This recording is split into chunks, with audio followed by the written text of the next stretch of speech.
안녕하세요, 민닥터입니다. 이번 영상에서는 제 경험을 바탕으로 이야기를 해볼 겁니다. 암기법에 대한 이야기인데요. 저는 연세대 의대를 졸업하고 현재는 의사입니다. 이번 영상 제목을 보시면 아시겠지만 저는 암기를 정말 못해요. 연대 의대를 나왔으면서 암기를 못한다고 하면 믿지 않으시겠지만 진짜로 정말 못합니다. 저는 사실 고등학교 때까지는 수학을 정말 잘했어요. 진짜로 잘했습니다. 사실상 수학에 거의 올인을 했다고 봐도 되고, 그게 잘 풀려서 연대 의대에 입학할 수 있었죠. 학생 때를 생각을 해보면 이렇게 논리적으로 풀어나가는 걸 정말 좋아했고, 무작정 이렇게 외워야 하는 걸 정말 싫어했습니다. 그래서 영어 같은 건 정말 싫었고 지금도 싫습니다. 과학 중에서도 생물 같은 건 아무래도 암기의 비중이 굉장히 크다 보니까 생물도 사실 별로 좋아하지 않았어요. 이렇게 수학을 좋아하고 생물 같은 건 싫어했는데 의대를 갔죠. 왜 그랬는지에 대한 이야기는 이 영상의 주제는 아니니까 혹시 기회가 된다면 다음 영상에서 다뤄보도록 하겠습니다. 그래서 저는 사실 대학 와서 본과 가기 전까지 거의 한 20년을 넘게 암기랑은 진짜 담을 쌓고 살았다고 말해도 과언이 아니에요. 불가피하게 어쩔 수 없이 시험 때문에 이렇게 암기를 하긴 했지만 그때도 정말 너무 고통스러웠고 잘 외워지지 않았어요. 어찌되었건 저는 결국 의대에 진학을 했습니다. 의대 공부는 아마 대학에 있는 모든 과를 통틀어서 암기량이 가장 많은 과일 거예요. 제가 가장 싫어하는 암기를 제일 많이 해야 되는 과에 진학을 한 거죠. 진짜 이것 때문에 저는 정말 완전 지옥이었어요. 진짜 또 미쳐버린 줄 알았거든요. 전국에서 공부 좀 한다 하는 애들, 암기 잘하는 애들한테도 지옥인데 저한테는 정말 불지옥 오브 불지옥이었습니다. 대학 수업은 보통 이제 PPT를 위주로 진행이 되는데, 이 PPT가 사실 교수님이 중요하다고 생각하는 것만 담으신 건데, 그 PPT를 다 합치면 한 기말고사쯤 되면 거의 10,000장이 넘어요. 중요한 것만 담았는데도 이렇게 많으니까 다 보기가 너무 힘들죠. 그래서 교과서는 거의 이게 보는 게 불가능합니다. 의대에는 이런 말이 있었어요. 교과서 보고 공부하는 사람은 꽈탑 아니면 꼴찌라고. 이 교과서에 있는 어마어마한 분량을 다 소화해낼 정도로 엄청나게 똑똑하거나, 혹은 다 소화해내지도 못하는데 요령 없이 공부하다가 꼴찌를 하는 거죠. 저는 애초에 제가 암기를 잘한다고 생각하진 않았기 때문에 이 교과서 보는 건 애초에 포기했고요. 의대에는 이 족보라는 게 있는데, 이 족보와 PPT를 최대한 열심히 외우려고 했어요. 처음에는 사실 제가 그렇게 암기법에 대해서 잘 알고 있는 것도 아니었고, 의대 공부 방법에 대해서 잘 알고 있는 것도 아니었기 때문에 좀 무식하지만 요령 없이 일단 그냥 외웠어요. 그래서 제가 정말 최선을 다해서 진짜 온 힘을 다해서 공부를 했는데도 성적은 C가 나오고 그러더라고요. 저에겐 정말 불지옥에 떨어진 거였죠. 연대 의대엔 당연히 전국에서 가장 똑똑한 친구들이 모였기 때문에 정말 똑똑하고 암기를 잘하는 친구들이 많고요. 그래서 저는 이 친구들 사이에서 나름대로 살아남기 위해서 공부 방법을 여러 가지로 계속 바꿔봤고, 그 중에 이제 저한테 잘 맞다고 생각한 것으로 이제 정착을 했죠. 그래서 이 친구들 사이에서 살아남기 위해서 생긴 제 암기 방법들을 여러분들과 공유해보고 싶습니다. 그런데 이 똑똑한 친구들 중에는 몇 번 보면 그냥 다 외워버리는 친구들도 있어요. 그런 사람이 진짜 가끔 있긴 있습니다. 이런 친구들은 이 논외로 하겠습니다. 이런 친구를 따라하면 그냥 꼴찌 하는 거예요. 우리 머리는 그렇지 않으니까. 크게 3가지 방법을 알려드리겠습니다. 첫 번째입니다. 수업 때 이해하고 필기하십시오. 너무 뻔하고 당연한 소리지만 정말 중요합니다. 제가 아까 말씀드렸듯이 다양한 방법으로 암기를 해봤는데요. 의대는 외울 양이 워낙 많다 보니까 제가 한 번은 수업 시간에 수업 듣는 걸 거의 포기하고 족보에 있는 거라도 완벽하게 외우자 해서 수업 시간에 족보를 열심히 외웠던 적도 있었어요. 하지만 그렇게 족보만 외웠을 때는 이 수업에 대한 이해와 맥락에 대해서는 잘 모르기 때문에 오히려 암기 속도가 더 느리고, 이 수업을 듣긴 들어야 되니까 그것 때문에 오히려 능률도 안 나고 그랬었습니다. 아무리 암기 위주의 과목이라고 해도 모든 과목에는 이 맥락이라는 게 있습니다. 하지만 PPT나 참고서, 문제집, 족보 이런 텍스트로는 그 맥락을 완전하게 담기가 어렵습니다. 그렇기 때문에 그 맥락을 이해하고 나서 외울 수 있도록 수업을 열심히 듣고 이해하는 것이 굉장히 중요합니다. 그런데 이게 막상 해보면 50분짜리 수업이라고 쳤을 때 그 50분 수업 내내 해주신 말씀을 모두 이해하고 필기하는 게 생각보다 쉽지 않습니다. 제가 수업 시간에 이해하고 필기하라고 말씀드렸는데요. 이 둘 다 하는 게 특히 쉽지 않습니다. 예를 들어서 필기를 포기하고 이해만 한다 이렇게 생각을 하면 그냥 열심히 듣고만 있으면 되기 때문에 그것까지는 어느 정도 할만합니다. 그런데 이해만 하고 나면 당시에는 이해됐던 것 같은 내용들이 이 짜잘한 맥락들을 잊게 되면서 나중에 다시 보면 무슨 내용이었는지 사실 잘 기억이 나지 않습니다. 그래서 나중에 봤을 때도 다시 그것을 기억해내기 위해서는 이 맥락들을 잘 알 수 있게 중요한 포인트가 어떤 건지 이 부분들을 다 필기를 해놓아야만 합니다. 그것도 제가 직접 하지 않은 필기, 남이 한 필기를 보면 별로 의미가 없어요. 남이 한 필기는 그 사람이 알아볼 수 있게 써놓은 거기 때문에 저한테는 큰 이익이 되지도 않고 다시 봤을 때 기억을 회상하는 이 용도로도 사용할 수 없죠. 그래서 이해를 하면서 동시에 필기까지 하기에는 사실 대부분의 선생님들이나 교수님들의 수업이 그보다는 조금 빠르게 진행이 됩니다. 천천히 하시는 교수님이나 선생님들조차도 필기를 동시에 해가면서 모든 걸 다 이해하기 위해서는 벅찹니다. 그래서 이게 쉽지 않은 일이라는 뜻이고요. 이 내용을 다 이해를 하면서 필기를 하기 위해서는 자기만의 필기 습관이 만들어져야만 합니다.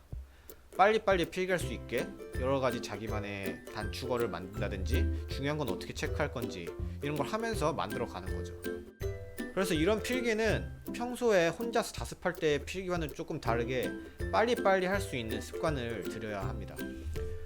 모든 수업을 이해하면서 필기까지 완벽하게 하고 나면 정말 그날 힘이 빠질 겁니다. 특히 처음 그렇게 해보시는 분들은 그만큼 엄청 중요한 부분이라는 거죠. 필기에서 몇 가지 색을 사용할 건지 이런 건 크게 중요하지 않아요. 중요한 거는 빠르게 자기가 알아볼 수 있게 필기를 하는 겁니다. 두 번째입니다. 외우는 내용의 스토리를 만들어 보세요. 예시를 하나 들어드리겠습니다.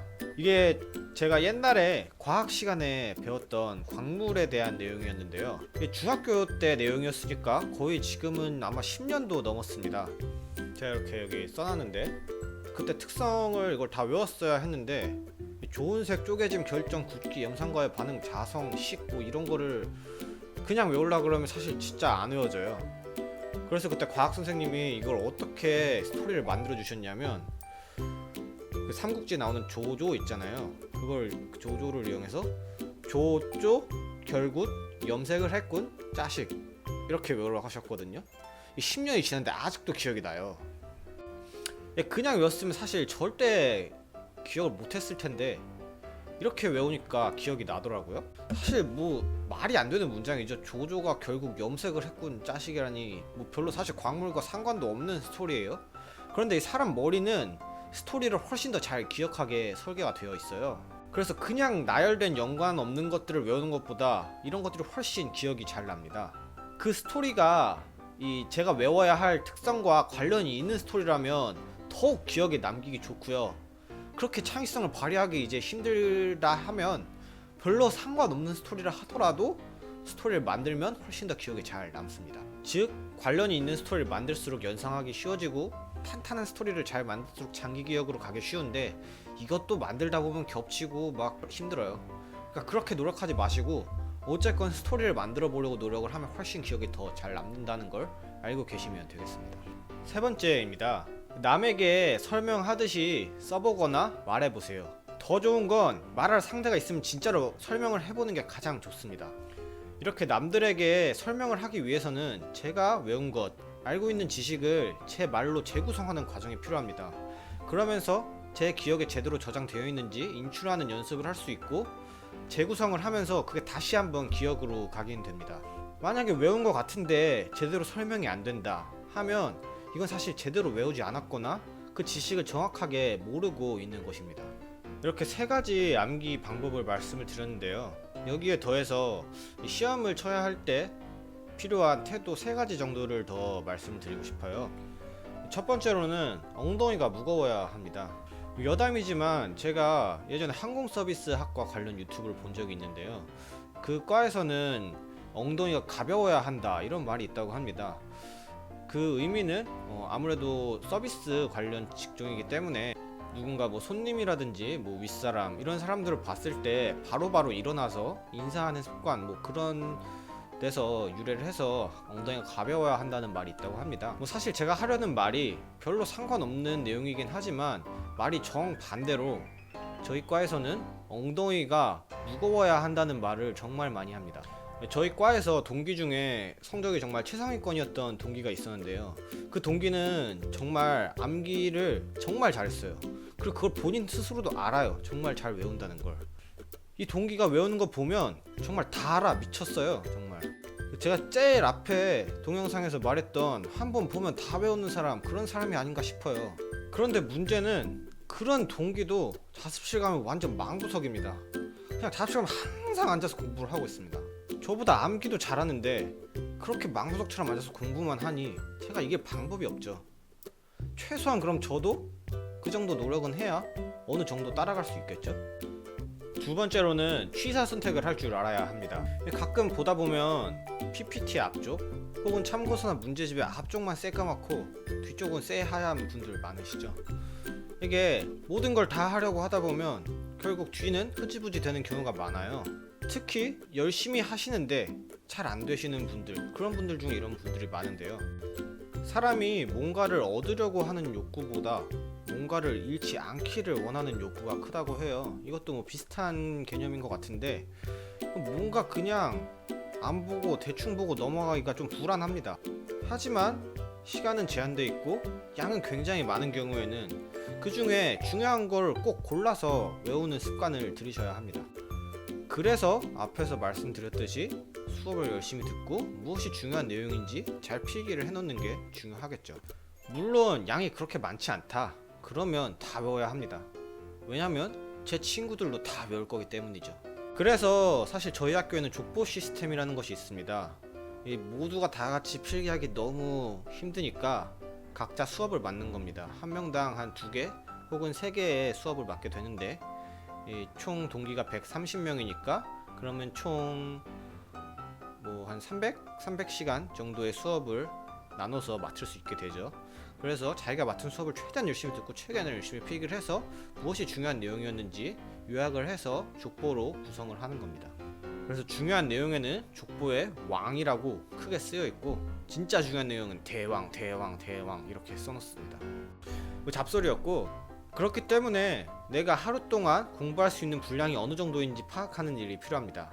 이거는 사실 처음 공부하는 종류의 것을 공부할 때는 그 분량이 어느 정도 할 수 있는지 감이 안 오는데 이것도 하다 보면 어느 정도 알게 됩니다. 그래서 제가 할 수 있는 양과 저에게 주어진 양을 비교를 해보고 남은 시간을 봤을 때 이것이 감당이 되는지 감을 잡고 안 된다면 그때부터는 취사 선택을 해서 중요한 것부터 외우기 시작하는 요령도 필요합니다. 제 개인적으로는 이 방법으로 굉장히 효과를 봤었고요.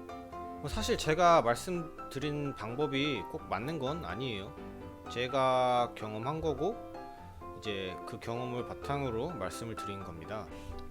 이 방법이 익숙해지고 나니까 제 암기 실력이 굉장히 증가했다는 걸 저 스스로도 되게 느꼈습니다.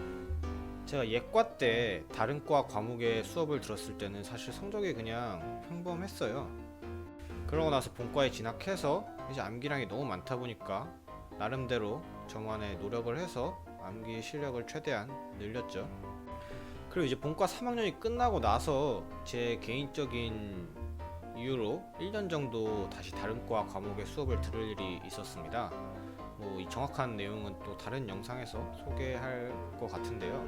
그때 1년 동안 다른 과목 수업을 듣는데 예과 때 들었던 것과는 비교도 안 될 정도로 훨씬 쉬운 느낌을 받았어요. 정확하게 말하면 사실 거의 뭐 A를 진짜 싹 쓸어 왔다고 할 정도로 쉬웠습니다.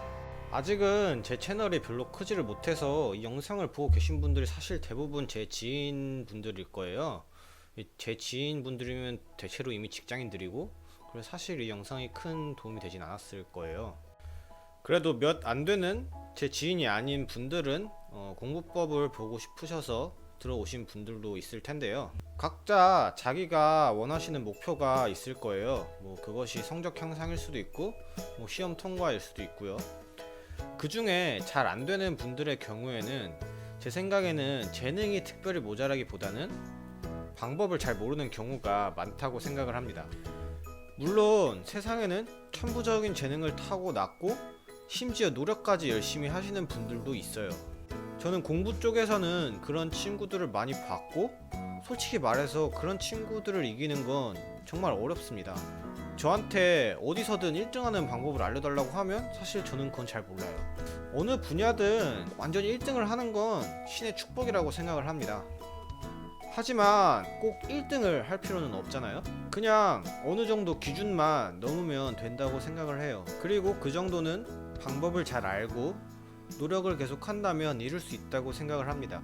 자기만의 방법을 터득할 때까지 시간과 노력이 많이 필요할 거예요. 하지만 자기만의 것을 터득하고 나면 그 다음은 굉장히 쉬울 겁니다.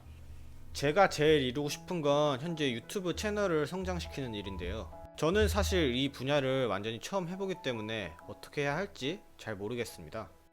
저도 이 채널을 하면서 뭐 여러가지 시도를 해보고 그 과정에서 저만의 방법을 터득한다면 결국 성장하지 않을까 생각을 해봅니다. 모두들 원하는 바 이루셨으면 좋겠습니다. 감사합니다. 도움 되셨으면 구독과 좋아요 부탁드립니다.